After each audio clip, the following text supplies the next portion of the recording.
Bismillahirrahmanirrahim. Assalamualaikum warahmatullahi wabarakatuh. Hello everyone. My name is Emma and also Mr. Haris and Askia from Polman Bandung. And this time I will explain our research about ergonomic evaluation of CNC machine using SNE 9011 2021 standard. Okay. Next slide.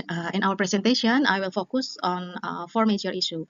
The first one, I will explain about introduction, and the second one, I will explain about the methodology that was used in study, and the third, I will discuss about result and discussion, and the last, I will explain about the conclusion. Okay. First, I want to introduce introduction about Polman Bandung produced the CNC milling trainer MTU 250 Pro version 3-axis machine, which is designed to meet the need of the vocational high school or SMK curriculum with standard qualification. Judging from these guidelines, the CNC milling trainer machine has been designed according to the specification state in the standard. However, in the standard, no physical parameters are recommended according to ergonomic principle. And the figure 1, we can see the CNC milling trainer version 3-axis machine. Okay. The primary objective of ergonomic research is to create a system of work that is both productive and the highest caliber while taking into account factors such as comfort, convenience, safety, health, and productivity. Indonesian National Standard, our SNI 9011 2021, with the title of Measurement and Evaluation of Potential Ergonomic Hazards in the Workplace, was established by the National Standardization Agency in 2021 and was used in this study. This standard identifies work-relating muscular disorder or GOTRAC, or often referred to as musculoskeletal disorder or MSDS, determining the workplace that needs to be evaluated.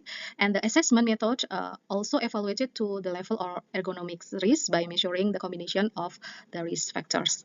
Given this circumstance, an ergonomic assessment of CNC milling trainer Pro Axis machine must be carried out utilizing the SNI 9011 2021 assessment criteria and anthropometric measurement of the machine users.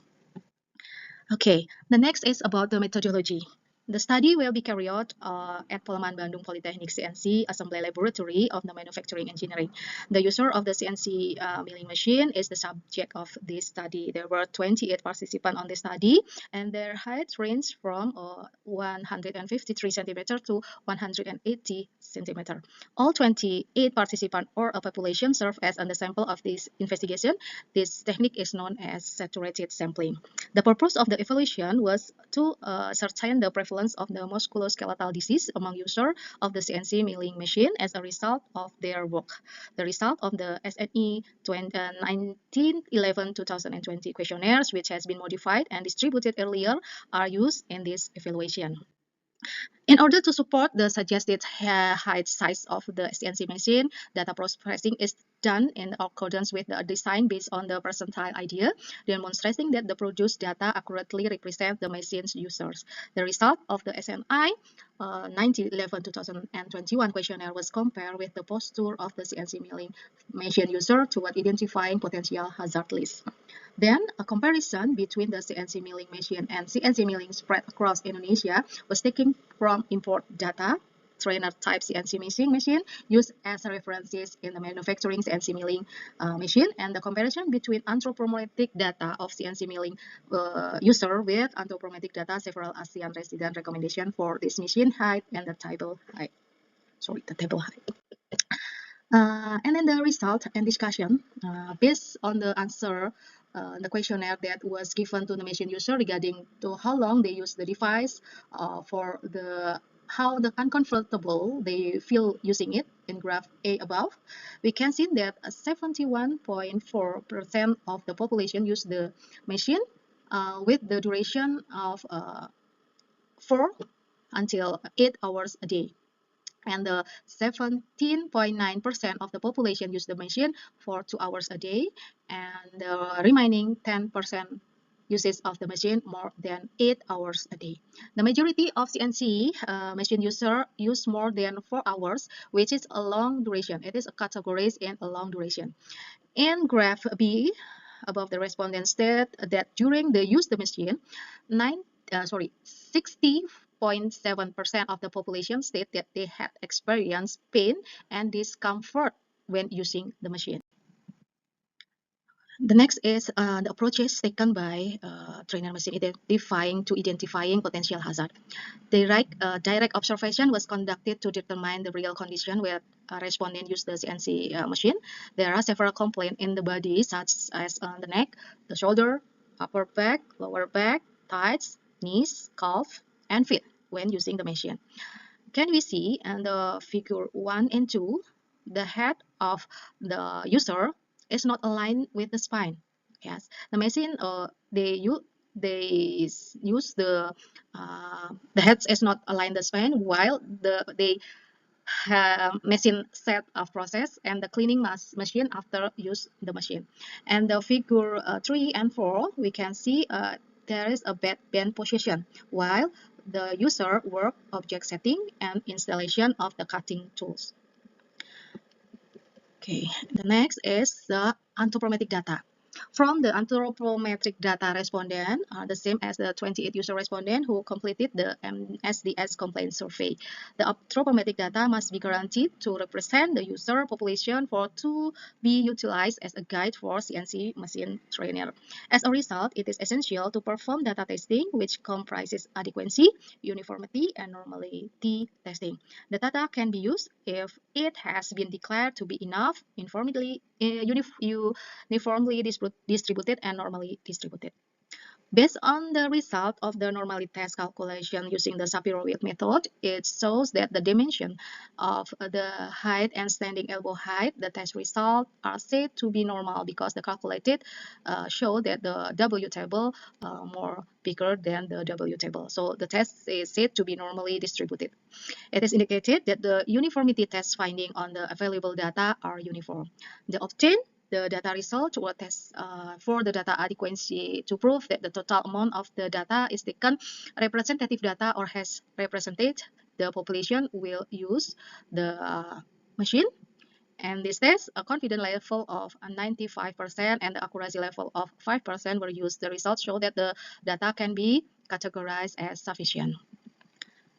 Next, the anthropometric information user training machine.